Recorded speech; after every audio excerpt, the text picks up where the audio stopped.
Hello मेरे प्यारे साथियों, कैसे हो? उम्मीद करता हूँ एकदम अच्छे से आप होंगे और अपनी तैयारी में लगे हुए होंगे।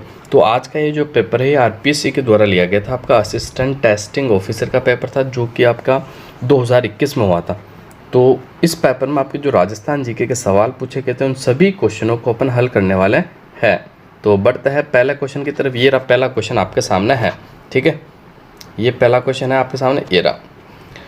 निम्नलिखित में से कौन सा ताम्र पाषाणिक स्थल खेतड़ी के निकट स्थित है? तो इसका उत्तर अपन देख लेते हैं। कौन सा जो है खेतड़ी जो है ताम्र पाषाणिक स्थल इसके निकट है? बालाथल, जोधपुरा, गणेश्वर या ओजियाना? इसका जो राइट आंसर हो जाएगा बिल्कुल जो सबसे निकट स्थित है वो है आपका गणेश्वर। ऑप्शन नंबर 3 जो है आपका बिल्कुल राइट आंसर हो जाएगा। गणेश्वर सभ्यता की बात कर लेते हैं। वर्तमान में नीम का थाना जिले में है, कांतली नदी के किनारे है। यहाँ के जो मकान बने हुए हैं वो पत्थरों के बने हुए हैं, बिल्कुल आपको याद रखना। और यह तांबे की बहुत सारी सामग्री प्राप्त हुई, जैसे कुल्हाड़ी हुआ, मछली पकड़ने का कांटा हुआ, ठीक है। ऐसी बहुत सारी सामग्री यानी अवशेष प्राप्त हुए हैं। अब बढ़ते हैं आगे।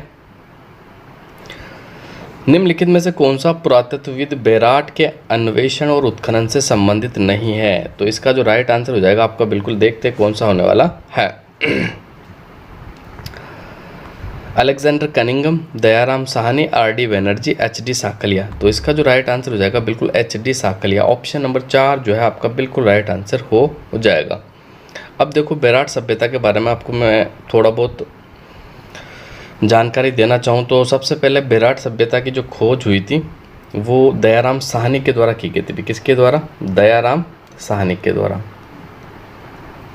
कब? 1936 से 37 के मध्य, बिल्कुल आपको याद रह जाएगा, ठीक है।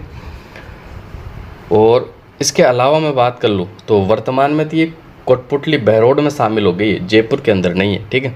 यहाँ की 3 पहाड़ियाँ जो थी ना वो बड़ी इंपॉर्टेंट थी इसी सभ्यता में। एक तो आपकी बीजक की पहाड़ी, दूसरी आपकी थी भीम पहाड़ी और तीसरी आपकी थी महादेव जी की पहाड़ी। ये तीनों पहाड़ियों को उत्खनन किया गया था और ये तीनों पहाड़ियाँ बहुत इंपॉर्टेंट एग्जाम में पूछी भी जाती है, ठीक है।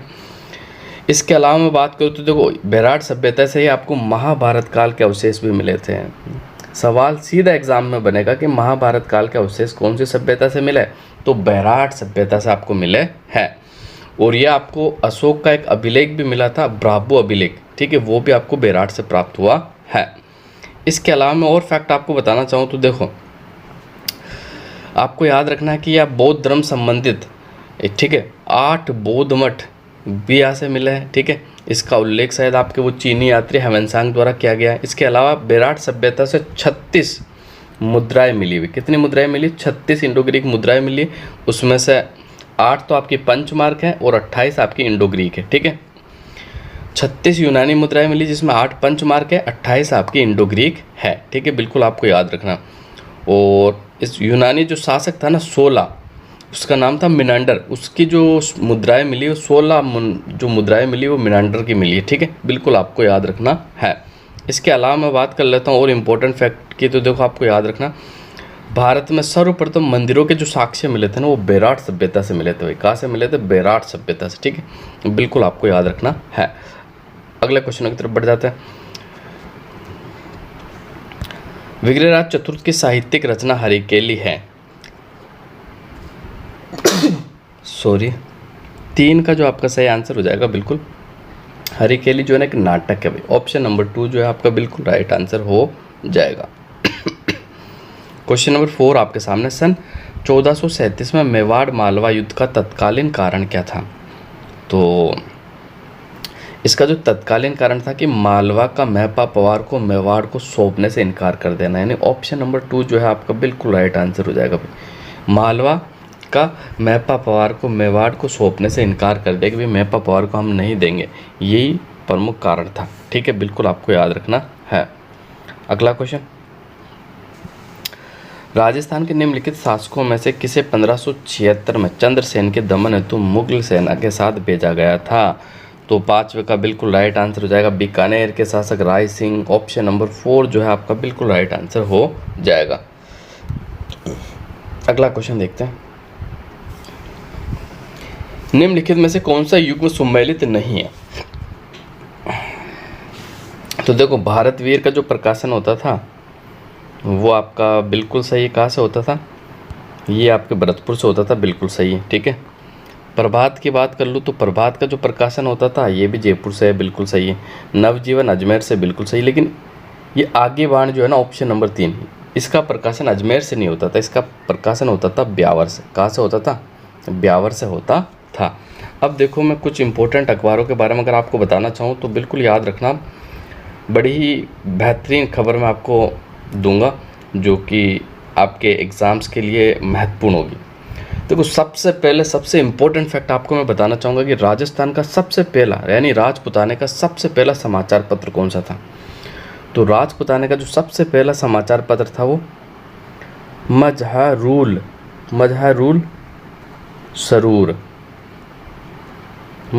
सरूर, ये राजस्थान का प्रथम समाचार पत्र था भाई राजपुताना का। उस समय राजपुताना नाम था। कब प्रकाशित हुआ था? 1849 में। कहाँ प्रकाशित हुआ था? भरतपुर से निकाला गया था। कहाँ से? भरतपुर से। इंपॉर्टेंट फैक्ट बता रहा हूँ, यही सवाल आपके आरएस में भी बना था, ठीक है, और वापस से रिपीट होगा, बिल्कुल याद कर लेना आप, ठीक है। मोस्ट आईएमपी है। दूसरा देखो मैं आगे बाण की थोड़ी सी आपसे चर्चा करना चाहूँगा। जो आगे बाण अखबार आपका, ये आगे बाण जो अखबार है आपका, इसको याद रखना, इसके संपादक जो थे वो जयनारायण व्यास थे, एक तो आपको याद रखना, ठीक है। कौन थे? जयनारायण व्यास। दूसरा ये राजस्थानी भाषा का प्रथम राजनीतिक समाचार पत्र था। कौन सी भाषा? राजस्थानी भाषा का प्रथम राजनीतिक समाचार पत्र था ये, ठीक है, और इसका प्रकाशन होता था ब्यावर से, ठीक है।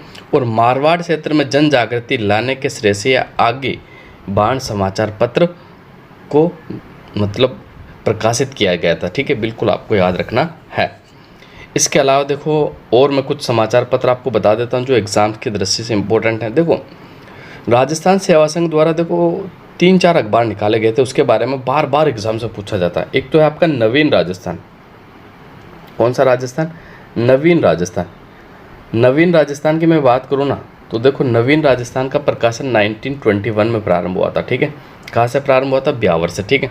और इसके जो संपादन करता थे वो कौन थे? राम नारायण चौधरी थे। नवीन राजस्थान पर समाचार पत्र पर रोक लगाए जाने के पश्चात इसके स्थान पर तरुण राजस्थान समाचार पत्र प्रकाशित किया जाने लगा था। अब बात कर लेते तरुण समाज राजस्थान की, है ना, तरुण राजस्थान। भाई नवीन राजस्थान पर रोक बैन लगा दिया तो अब कौन सा आ गया? तरुण राजस्थान आ गया अब इसकी जगह। अब तरुण राजस्थान की बात करूँ तो इसका प्रकाशन 1923 में होता था। इसका भी प्रकाशन ब्यावर के अंदर होता था। इसका जो संपादन था वो जयनारायण व्यास था। कौन था भाई? जयनारायण व्यास, ठीक है। और इसके अलावा तीसरा है आपका राजस्थान केसरी। ये तीनों ही समाचार पत्र राजस्थान सेवा संघ द्वारा प्रकाशित किए जाते थे, बिल्कुल आपको याद रखना है। तीसरा समाचार पत्र था आपका राजस्थान केसरी, बहुत बार एग्जाम्स में पूछे गए। 1920 में वर्धा महाराष्ट्र में विजय सिंह पथिक द्वारा प्रकाशित किया गया, ठीक है। समाचार पत्र के जो संस्थापक एक तो राजस्थान सेवा संघ और विजय सिंह पथिक, ठीक है।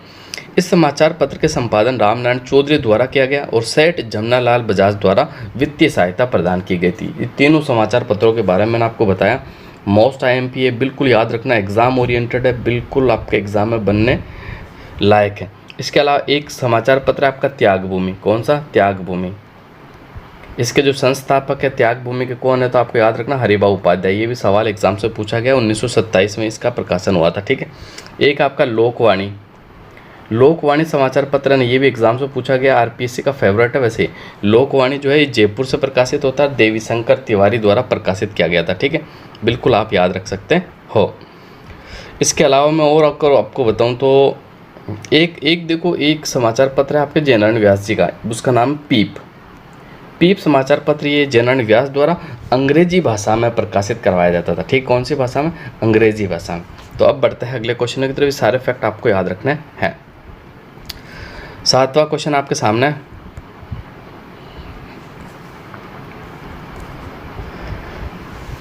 निम्न में से कौन सा युग्म सुमेलित नहीं है, ये आपको बताना है। तो देख लेते हैं कौन सा आपका सुमेलित नहीं है। देखो बिजोलिया माणिक्यलाल वर्मा सुमेलित है, बेगू रामनारायण चौधरी सुमेलित है, करौली कुंवर मदन सिंह सुमेलित है, लेकिन सीकर का संबंध कल्याण सिंह से नहीं है भाई। ऑप्शन नंबर 3 जो है ना आपका बिल्कुल सुमेलित नहीं है। अगला क्वेश्चन, मानगढ़ हत्याकांड किस वर्ष में हुआ था? मैंने पहले कहा था ये तिथियाँ बहुत एग्जाम्स में पूछी जाती है। तो मानगढ़ हत्याकांड कौन सी तिथि को हुआ था, आप सभी को पता होगा, ये 1913 में हुआ था भाई। कब हुआ था? 1913 में, 17 नवंबर 1913, 17 नवंबर 1913। अगला क्वेश्चन देखते हैं। क्वेश्चन नंबर 9 आपके सामने है।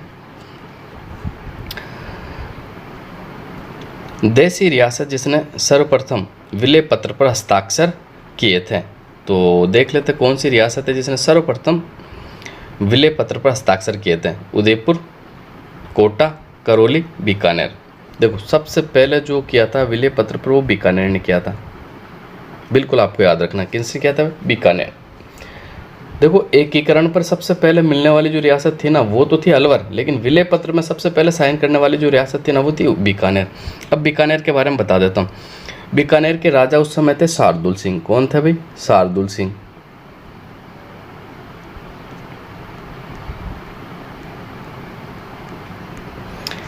शार्दुल सिंह थे, ठीक है। और कब हस्ताक्षर किए थे तो वो भी मैं आपको बता देता हूँ। 7 अगस्त 1947 की बात है। 7 अगस्त 1947, जब भारत आज़ाद भी नहीं हुआ था, ठीक है। वो सर्वप्रथम रियासती विलय पत्र पर हस्ताक्षर किया था। और एकीकरण के समय सबसे ज़्यादा धरोहर राशि भी किसने, कौन सी रियासत ने दी थी? याद रखना, बीकानेर ने दी थी, ठीक है। एकीकरण के समय सर्वाधिक धरोहर राशि जमा कराने वाली जो रियासत थी वो भी बीकानेर थी। कितनी करवाई थी तो आपको याद रखना, 4 CR, यानी 4 करोड़ और 87 लाख, ठीक है। 4 करोड़ और 87 लाख रुपए धरोहर राशि के रूप में जमा करवाई थी। कौन सी रियासत ने? बीकानेर रियासत ने। बिल्कुल इंपॉर्टेंट सवाल है, एग्जाम में बनने लायक है, बिल्कुल आपको याद रखना। अब देखो इसका विपरीत सवाल अगर आपसे पूछ लिया जाए, देखो शानदार फैक्ट मैं आपसे बताने वाला हूँ, बिल्कुल क्लास से जुड़े रहे आप। और देखो कभी कभार हो सकता है, देखो मेरे बोलने में कोई एक आध मिस्टेक हो जाती है तो आप कमेंट कर दिया करो, अगर वाकई में मिस्टेक होगी तो मैं सही बता दूँगा। लेकिन देखो बहुत सारे फैक्ट बताता हूँ, हो सकता है बोलने में एक आध इधर उधर हो जाए। मैं नहीं चाहता कि मेरी वजह से देखो किसी का भविष्य खराब हो, ठीक है। और मैं कोशिश करता हूँ कि आपको 101% एक्यूरेट और ऑथेंटिक बुक से आंकड़े मैं आपको बताऊँ, ठीक है। और फिर भी अगर मेरे बताने में या जल्दी में कोई एक आध मिस्टेक हो जाती है तो आप कमेंट कर दिया करो, उसको मैं सुधार कर लूँगा। बिल्कुल मैं मेरी गलती को स्वीकार कर लूँगा, ऐसी कोई दिक्कत नहीं। देखो टीचिंग गलती सभी से होती है, हम देखो फरिश्ते तो है नहीं, फरिश्तों से गलती नहीं होती, तो गलती सबसे होती है, तो हो जाती है तो आप कमेंट कर दिया करो, उसको अपन सही कर लेंगे। वैसे कोशिश यही रहती है कि भाई हमारी क्लास में एक भी गलती नहीं हो। तो मैंने कहा था इसका विपरीत सवाल अगर आपसे पूछ लिया जाए, विपरीत सवाल क्या है कि विलय पत्र पर हस्ताक्षर करने वाली अंतिम रियासत कौन सी थी? तो अंतिम रियासत थी आपकी धौलपुर। बड़ा अच्छा सवाल बन सकता है भाई। पहली तो सबको याद होगी, लेकिन ये अंतिम बहुत कम बच्चों को याद होगी। कौन सी रियासत थी? धौलपुर। दूसरी में बात कर लूँ ना, तो धौलपुर ने कब साइन किए थे और उस समय इसका राजा कौन था? तो आपको याद रखना उस समय जो शासक था उदयबान सिंह था। एक तो कौन था? उदयबान सिंह। और कब साइन किए थे? आज़ादी के एक दिन पहले, 14 अगस्त 1947 को। कब किए भाई? 14 अगस्त 1947 को हस्ताक्षर किए थे। और एक और इम्पोर्टेंट फैक्ट बताता हूँ मैं आपको। देखो राजस्थान के एकीकरण का सबसे पहला जो प्रयास किया गया था वो किसके द्वारा किया गया था? तो आपको याद रखना जनरल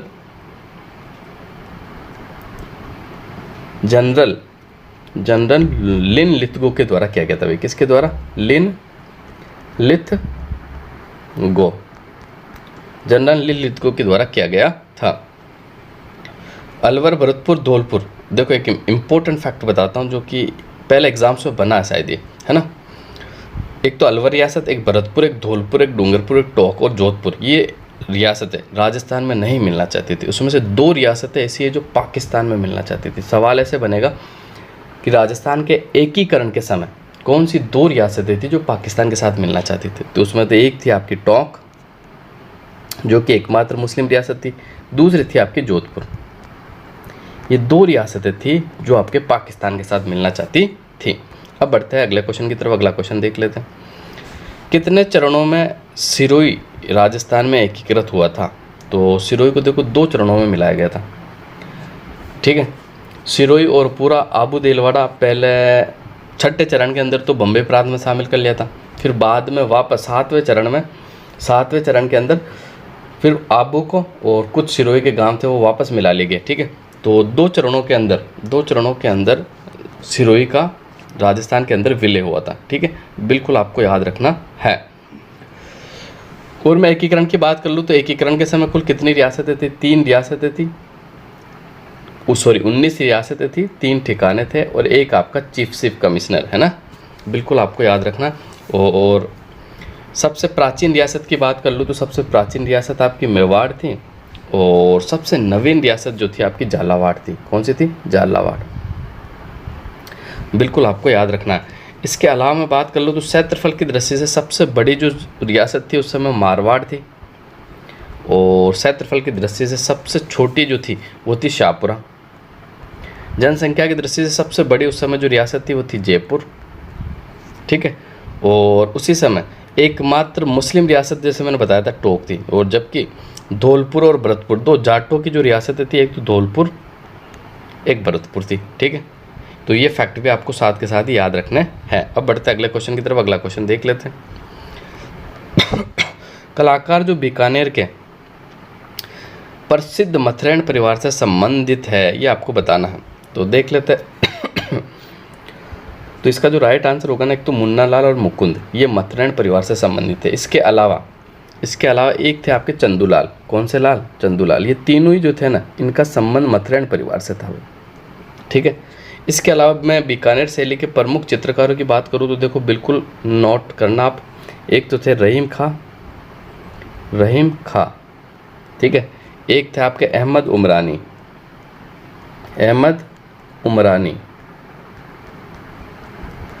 और एक थे आपके अली रज़ा।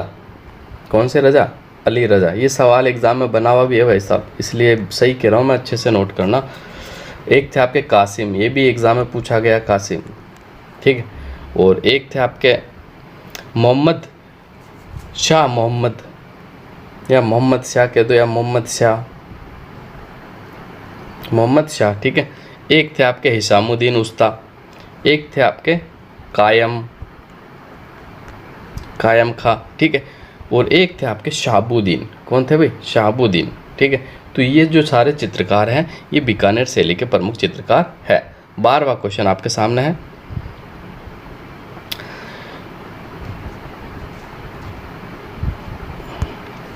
नृत्य के रूप जो केवल पुरुषों के द्वारा ही किया जाता है, शंकरिया, लुम्बर, गिंदड़ और चरकुला। तो 12वें का जो आपका बिल्कुल राइट आंसर हो जाएगा ऑप्शन नंबर 3, गिंदड़ नृत्य केवल पुरुषों के द्वारा किया जाता है। दुगारी चित्र शैली संबंधित है बूंदी शैली से, कोटा शैली से, बीकानेर से और अलवर से। तो दुगारी का जो संबंध है वो बूंदी चित्र शैली से। बूंदी चित्र शैली को पशु पक्षियों की शैली के नाम से भी जाना जाता है। कोटा शैली को शिकार शैली के रूप में भी जाना जाता है। सुनहरी कोटी अवस्थित है, तो सुनहरी कोटी का अवस्थित है, सुनहरी कोटी आप सभी को पता टोंक में अवस्थित है भाई। सुनहरी कोटी का अवस्थित है, सुनहरी कोटी अवस्थित है टोंक के अंदर, बिल्कुल आपको याद रखना। इसका निर्माण जो शुरू किया था वो वजीरुद्दौला ने किया था और कंप्लीट जो किया था वो इब्राहिम अली खान ने किया था, ये आपको याद रखना है। निम्नलिखित में से कौन सा सुशीर वाद्य यंत्र नहीं है? टोटो, सतारा, बाकिया, कामायचा। तो इसका जो राइट आंसर हो जाएगा कामायचा जो है ना, ये तत्ववाद्य यंत्र है भाई साहब। कामायचा क्या है? तत्ववाद्य यंत्र है, तारों से बना हुआ है। तो इसका जो राइट आंसर हो जाएगा ऑप्शन नंबर 4 आपका बिल्कुल राइट आंसर हो जाएगा। मेहमद पहना जाता है, कहाँ पहना जाता है आपको बताना है। तो देखते हैं आपका मेहमद कहाँ पहना जाता है। कमर में, गले में, सिर पर या भुजा पर। तो ये मेहमद जो पहना जाता है ना आपके सिर पर पहना जाता है। कहाँ पहना जाता है? सिर पर। ऑप्शन नंबर 3 जो है आपका बिल्कुल राइट आंसर हो जाएगा। इसके अलावा सिर पर पहने जाने वाला आभूषणों की बात कर लूँ तो एक तो बोरला हो जाएगा आपका, बोरला, टीकड़ा, बोरला हो गया, टीकड़ा हो गया, एक टीडी भलको हो गया आपका, टीडी भलको। इसके अलावा मैं बात कर लूँ तो एक रखड़ी, तावीत,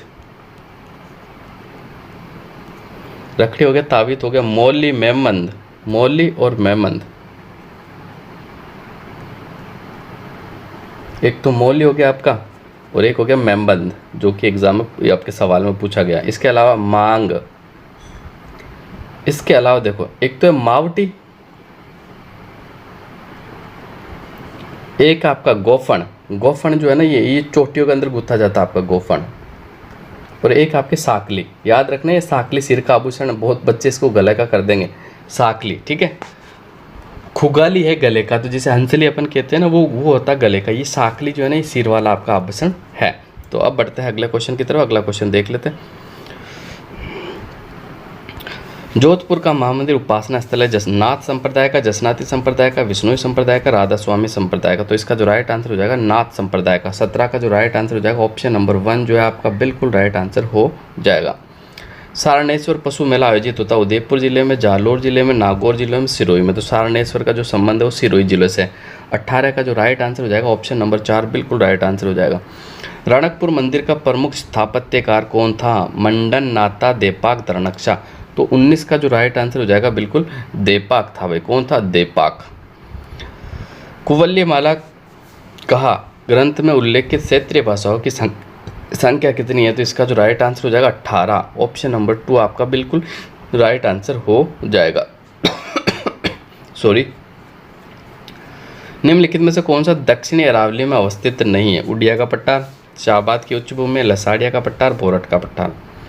तो ये जो शाहबाद की उच्च भूमियां ना, यह हाड़ौती के पट्टार में पड़ती है, दक्षिणी अरावली में नहीं पड़ता। ऑप्शन नंबर 2 जो है आपका बिल्कुल राइट आंसर हो जाएगा। कोपेन के अनुसार राजस्थान में कौन सा जलवायु प्रकार उष्ण कटिबंधीय मरुस्थलीय जलवायु को दर्शाता है? मरुस्थलीय का नाम आते देख लो, आपको सबसे ज़्यादा गर्मी कहाँ पड़ती है, कौन से? तो BWHW। ऑप्शन नंबर 4 जो है ना आपका बिल्कुल राइट आंसर हो जाएगा भाई, ठीक है। और अर्ध शुष्क आ जाता तो अपन BSHW कर लेते, ठीक है। 23वां क्वेश्चन आपके सामने। मिश्रित पतझड़ वन 250 CM से 300 CM से अधिक वर्षा वाले क्षेत्रों में उगता है। राजस्थान में वन क्षेत्रों में 25% से अधिक भाग मिश्रित पतझड़ वनों के अंतर्गत आता है। धोक, साल, बांस, खेर, पेड़ राजस्थान में मिश्रित पतझड़ वनों में पाए जाते हैं। 23 का जो राइट आंसर हो जाएगा, देखो केवल B वाला सही है आपका और C वाला सही है, तो BC आपका बिल्कुल राइट आंसर हो जाएगा। नेक्स्ट, निम्नलिखित में से लवणीय गर्त नहीं है, यानी आपको जो लवणीय झील है ना वो नहीं है, कौन सी नहीं है आपको बताना है।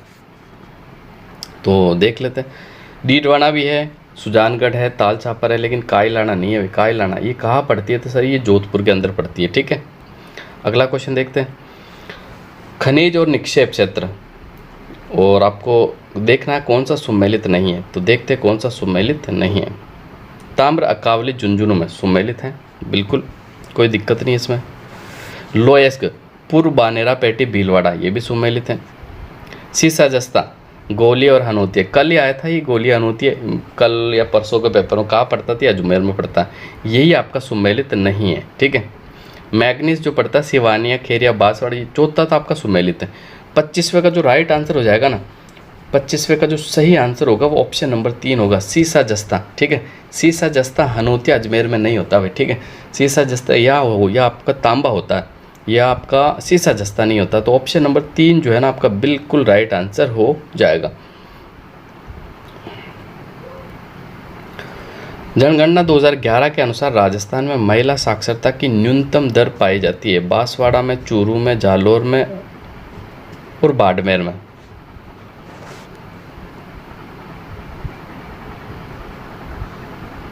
तो इसका जो आपका राइट आंसर हो जाएगा बिल्कुल कौन सा हो जाएगा आपका? 26वें का जो सही आंसर हो जाएगा ऑप्शन नंबर 3 जो है आपका बिल्कुल राइट आंसर हो जाएगा। अब देखो इसके बारे में थोड़ा सा अगर मैं आपको बताना चाहूँ तो राजस्थान में न्यूनतम महिला साक्षरता वाले जिलों के बारे में बताना चाहूँ तो सबसे पहले थे आपका जालोर, इसकी साक्षरता दर है 38.5%। इसके बाद आता आपका सिरोही 39.7%। फिर आता है जैसलमेर, जैसलमेर की भी 39.7% है, दोनों सिरोही और जैसलमेर की दोनों की 39.7। फिर आता है आपका बाड़मेर 40.6%, ठीक है। ये 4 जिले हो गए आपके कौन से? न्यूनतम महिला साक्षरता वाले। अब मैं आपको बताऊं अधिकतम साक्षरता वाले महिला के मामले। सबसे पहला आता है कोटा 65.9%। कोटा के बाद आता है जयपुर, जयपुर का 64.0%। फिर आता है झुंझुनू, झुंझुनू की बात कर लूँ तो झुंझुनू में 61%, ठीक है। फिर बात कर लूँ गंगानगर की तो गंगानगर की है 59.7%। ये 4 सबसे ज़्यादा महिला साक्षरता वाले जिले हैं राजस्थान के अंदर, तो ये फैक्ट भी आपको याद रखना है। अगला क्वेश्चन देखते हैं। राजस्थान में बेर व खजूर का अनुसंधान केंद्र अवस्थित है, कहाँ अवस्थित है आपको बताना है। तो उदयपुर, जयपुर, कोटा, बीकानेर। तो 27 का जो आपका बिल्कुल राइट आंसर हो जाएगा ऑप्शन नंबर 4 आपका बिल्कुल राइट आंसर हो जाएगा बीकानेर। 28वां क्वेश्चन आपके सामने है, आपको सुमेलित करना। खींवसर एक तरफ सौर ऊर्जा प्लांट है, एक तरफ जिले हैं। तो खींवसर जो पड़ता है ये नागौर में पड़ता है पहले तो, ठीक है। धूनिया जो पड़ता है आपका, धूनिया ये जोधपुर में पड़ता है, धूनिया आपका, ठीक है। अगोरिया, अगोरिया आपका बाड़मेर में पड़ता है। मोकला, मोकला आपका जैसलमेर में पड़ता है। मोकला आपका कहाँ पड़ता है, तो मोकला आपका पड़ता है जैसलमेर के अंदर। तो इसका जो राइट आंसर हो जाएगा 2, 3, 4, 1, ऑप्शन नंबर 1 जो है आपका बिल्कुल राइट आंसर हो जाएगा। 29वां क्वेश्चन आपके सामने है, बड़ा अच्छा क्वेश्चन है, देखते हैं इसका सही आंसर आपका क्या होगा। नर्मदा कैनाल ये पड़ती है आपके जालोर में भी, नर्मदा नहर कहाँ पड़ती है, जालोर के अंदर, ठीक है। श्री हरिदेव जोशी कैनाल ये पड़ती है बांसवाड़ा में आपकी, ठीक है। पार्वती कैनाल ये कहाँ पड़ती है, तो ये धौलपुर में पड़ती है आपकी, ठीक है। और गालवा मुख्य सिंचाई परियोजना ये टोंक में पड़ती है, ये इंपॉर्टेंट है, देखो आपको याद रखना। गालवा मुख्य सिंचाई परियोजना कहाँ पड़ती है, टोंक में पड़ती है। क्वेश्चन वापस से रिपीट हो सकता है कि गालवा मुख्य सिंचाई परियोजना कौन से जिले में अवस्थित है, तो टोंक में, ठीक है। और हरिदेव जोशी तो आपको याद रह जाएगा बांसवाड़ा में। तो इसका जो राइट आंसर हो जाएगा ना ऑप्शन नंबर 1 वाला आपका बिल्कुल राइट आंसर हो जाएगा। अगला क्वेश्चन आपके सामने है, सूखे का प्रकार जब किसी क्षेत्र में मौसमी वर्षा दीर्घकालीन औसत से 75% कम होती है तो उसे क्या कहा जाता है। तो 30 का जो राइट आंसर हो जाएगा उसे मौसमी सूखा कहा जाता है। क्या कहा जाता है, मौसमी सूखा, ऑप्शन नंबर 1 जो है आपका बिल्कुल राइट आंसर हो जाएगा। तो आज के लिए बस इतना ही, तो मिलते हैं अगली क्लास में। आप सभी साथियों को धन्यवाद।